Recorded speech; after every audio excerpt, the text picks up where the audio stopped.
तो hello guys, आज हम एक्सप्लेन करने वाले हैं मूवी द कैशबैक को। मूवी का स्टोरी आइडिया काफी यूनिक है और आई होप आप लोगों को वीडियो पसंद आएगी। मूवी बेसिकली बेस्ड करती है एक आर्टिस्ट पर जिसका नाम बैन था और उसकी गर्लफ्रेंड उसको धोखा दे चुकी थी। जब उसका दिल टूटता है तो वो बहुत ज्यादा इमेजिनेशंस करने लगता है और उसकी इमेजिनेशंस पावर इतनी बढ़ जाती है कि वो लोगों को फ्रीज कर सकता था। ऐसा करके वो अपने सामने मौजूद लोगों को, खासकर लड़कियों को बेलिबास करता और उनके स्केच बनाता। मूवी के स्टार्ट में हम एक आर्ट क्लासरूम को देखते हैं जहाँ कुछ स्टूडेंट एक नेकेड आदमी की फोटो बना रहे थे। उसी क्लास में हम बैन को भी देखते हैं जो बहुत उदास लग रहा था और उसकी आईब्रो पर एक बैंडेज लगा हुआ था। तभी हमें पता चलता है कि अभी रिसेंटली उसकी गर्लफ्रेंड ने, जिसका नाम सूजी था, उसने बैन से ब्रेकअप कर लिया था, जिसकी वजह से वो बहुत अपसेट रहता था। इसीलिए वो किसी काम में फोकस भी नहीं कर पाता था। वो इस ब्रेकअप का इतना डिप्रेशन लेता है कि उसे इंसोमिनिया की बीमारी लग जाती है, जिसकी वजह से वो सारी रात ना चाहते हुए भी जागता रहता था और उसने पिछली कई रातें जागते हुए गुजारी थी। फिर एक दिन वो किसी सुपरमार्केट में कुछ खरीदने के लिए जाता है। स्टोर के अंदर उसे एक नाइट शिफ्ट जॉब का एड नजर आता है। वैसे भी उसे इंसोमिनिया था, यानी जागने की बीमारी थी, इसलिए वो इस नाइट शिफ्ट जॉब को ज्वाइन कर लेता है।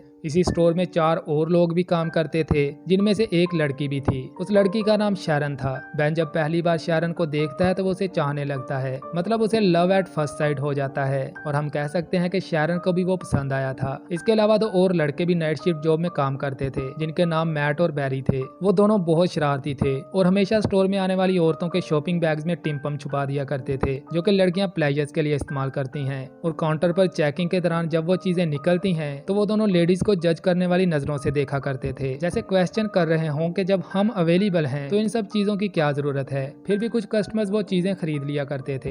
बैन के दिन भी अच्छे गुजरने लगे थे और उसे शैरन के साथ टाइम स्पेंड करना अच्छा लगने लगा था। मगर जिस दिन शैरन छुट्टी पर होती वो स्टोर में बोर हो जाता, इसीलिए वो इमेजिनिंग करने लगा था और वो इमेजिन करता है कि वो वक्त को रोक सकता है। और हैरान कुन तौर पर ऐसा ही होता है, मतलब जो चीज जहाँ थी लिविंग और डेड, वो वहीं फ्रीज हो चुकी थी और अब बैन उनके साथ कुछ भी कर सकता था। वो इनके दरमियान से चलता हुआ जा रहा था, तभी उसे अपने अंदर से एक डार्क फैंटेसी फील होती है। वो एक फीमेल की बॉडी की तरफ अट्रैक्ट होने लगता है। वो इस लड़की को बेलिबास करता है और उसकी ड्राइंग बनाने लगता है। वो हर एक बॉडी पार्ट को बहुत डेलिकेटली स्केच करता है। फिर वहाँ मौजूद हर एक लेडी को वो बारी बारी बेलिबास करता है और अलग अलग पेजेस पर उनके स्केच बनाता है। इसके बाद वो नोटिस करता है कि उसका बॉस एलन भी फ्रीज हो चुका था। वो उसे उठाता है और ले जाकर एक गिरते हुए दूध के डब्बे के सामने खड़ा कर देता है। फिर वो स्टोर से बाहर आता है और टाइम को अनफ्रीज कर देता है। फिर हमें बैन का बचपन दिखाया जाता है, जिससे हम ये जान पाते हैं कि वो फीमेल बॉडीज के लिए इतना अट्रैक्टिव क्यों फील करता था। दरअसल जब वो छोटा था तो उसके घर में एक लड़की रहा करती थी, जो हमेशा अपने कमरे में जाते हुए पूरी नेकेड होती थी। बैन का रूम इस लड़की के कमरे के बिल्कुल सामने था, तो वो हमेशा उसे नेकेड वॉक करते हुए देखा करता था और इस सीन को वो बहुत इंजॉय करता था। फिर जब वो स्कूल में था तो बैन और उसका दोस्त शॉन और इस एरिया के दूसरे लड़के एक हाई स्कूल लड़की के पास जाया करते थे, जो लड़कों से पैसे लेती और बदले में अपने शरीर के प्राइवेट पार्ट दिखाया करती थी। इस लड़की का नाम नेटालिया था। बैन और शॉन भी अक्सर उस लड़की को अपनी पॉकेट मनी दिया करते थे और वो पैसे लेकर अपनी नेकेड बॉडी उनको दिखाया करती थी। एक बार तो वो दोनों हद कर देते हैं। जब वो दोनों शॉन के घर में थे तो उनके पास एक अडल्ट मैगजीन थी, जो कि शॉन की मॉम की थी। वो दोनों उस मैगजीन को पढ़ रहे थे कि तभी शॉन की मॉम आ जाती है। ये देखकर वो दोनों वहाँ से भागते हैं और मैगजीन को वहीं छोड़ देते हैं। जब शॉन की मॉम इनको पनिश करती है तो वो देखती है कि दोनों के पीनी से इरेक्टेड थे, मगर वो दोनों इस इरेक्शन से लाइल्मी का इजहार करते हैं। वो दोनों अपने कंधों को मूव करते हैं जैसे वो कुछ जानते ही नहीं थे कि ये इरेक्शन कहाँ से आई थी। फिर एक दिन बैन और उसके कलीग्स अपने बॉस के हमरा एक फुटबॉल मैच खेलने जाते हैं। इसके बावजूद के वो मैचेस को बहुत सीरियसली खेल रहे थे, मगर फिर भी वो सारे मैचेस हार रहे थे। तभी अपोनेंट टीम का एक प्लेयर बॉल को किक करता है, जो कि सीधा बैन के बॉस एलन के मुंह पर लगता है। इसी समय बैन टाइम को रोक देता है, क्योंकि वो बार बार हारने पर एग्जॉस्टेड फील कर रहा था। फिर वो रेस्ट रूम में जाता है और जूस पीने लगता है। तभी उसे कोई चीज हिलती हुई महसूस होती है। वो देखता है कि वहाँ एक आदमी था जो कि फ्रोजन टाइम में भी मूव कर सकता था, मगर उस आदमी ने अपना चेहरा छुपा रखा था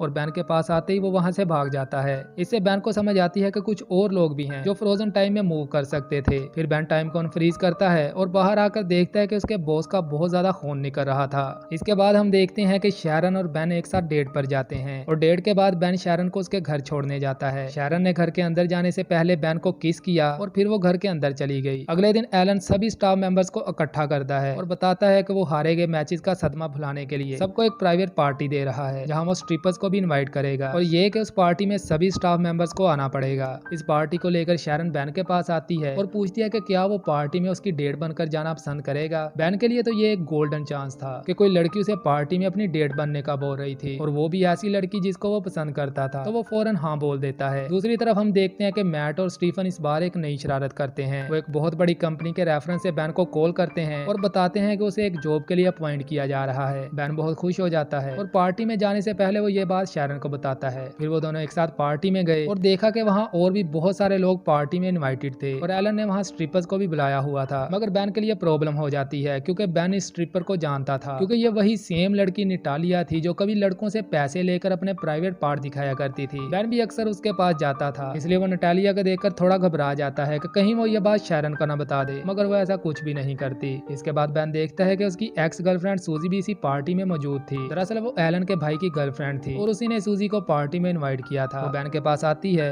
और उसको अपने माजी में की गई गलतियों पर माफी मांगती है और वो अपने रवैये के लिए बैन से शर्मिंदा थी। तभी वो अचानक बैन को किस करती है, मगर वो सूजी को पीछे झटक देता है क्योंकि अब वो शैरन को पसंद करता था। मगर तभी वहाँ शैरन आ जाती है जो कि बैन को डांस के लिए ढूंढती हुई यहाँ आई थी। वो इन दोनों को किस करते हुए देखती है और मिसअंडरस्टैंडिंग का शिकार हो जाती है क्योंकि उसे लगता है कि शैरन ने बैन को उसकी मर्जी से किस किया, इसीलिए वो बैन पर भड़क जाती है और पार्टी से चली जाती है। और जब बैन शैरन को पार्टी से जाता हुआ देखता है तो वो टाइम को फ्रीज कर देता है क्योंकि वो टाइम को रिवर्स नहीं कर सकता था और उसे लगा था कि टाइम को रोक देने से शैरन भी रुक जाएगी, मगर वो ऐसा करके आखिर उसे कितनी देर तक रोक सकता था क्योंकि वो जब भी टाइम को अनफ्रीज करेगा शैरन को तो आखिर वहाँ से जाना ही था। इसलिए वो कुछ समय बाद वक्त को अनफ्रीज करता है और शैरन वहाँ से चली जाती है। अगली रात बैन शैरन के घर जाता है और उससे माफी मांगता है, मगर शैरन अभी भी भड़की हुई थी। वो बैन को बहुत बुरा भला कहती है और फिर दरवाजा बंद कर लेती है। अगले दिन जब बैन स्टोर में गया तो उसने देखा कि शैरन की कुर्सी खाली थी, जिसका मतलब था कि शैरन ने बैन की वजह से वो नौकरी छोड़ दी थी। बैन फिर से अकेला रह गया था, मगर अब वक्त था कि वो आर्ट गैलरी जाता। वो अपनी सारी पेंटिंग्स लेकर आर्ट गैलरी आता है और उसके पास एक फेक कॉल लेटर भी था जो कि उसे मैट और बैरी ने दिया था, मगर वो समझा था कि ये असली है, इसलिए वो ये कॉल लेटर एचओडी को दिखाता है। वो आदमी बैन को बताता है कि किसी ने उसके साथ शरारत की है और ये कि ये कॉल लेटर फेक है, मगर क्योंकि अब तुम यहाँ आ ही गए हो तो क्यों ना एक बार तुम्हारी पेंटिंग्स को देख लिया जाए। बैन उसे अपनी पेंटिंग्स दिखाता है तो आर्ट गैलरी का ओनर उससे बहुत ज्यादा इंप्रेस होता है और साथ ही वो इसकी पेंटिंग्स के लिए एक एग्जीबिशन अरेंज करवाता है। बैन चाहता था कि शैरन भी इसकी एग्जीबिशन में आकर उसकी आर्ट को देखे, इसलिए वो शैरन को एक इनविटेशन कार्ड भिजवाता है। जब शैरन उस एग्जीबिशन में आती है तो बैन की पेंटिंग्स उसे सरप्राइज कर देती हैं क्योंकि दीवारों पे सजी ऑलमोस्ट सभी ड्राइंग्स में बैन ने शैरन को ड्रॉ किया था। तब उसे एहसास होता है कि बैन उससे कितनी मोहब्बत करता है और उसने ये सभी ड्राइंग शैरन के लिए बनाई थी। वो बैन के पास जाती है और उसे उसकी कामयाबी पर मुबारकबाद देती है और मुख्तलिफ अंदाज में वो बैन का शुक्रिया अदा करती है,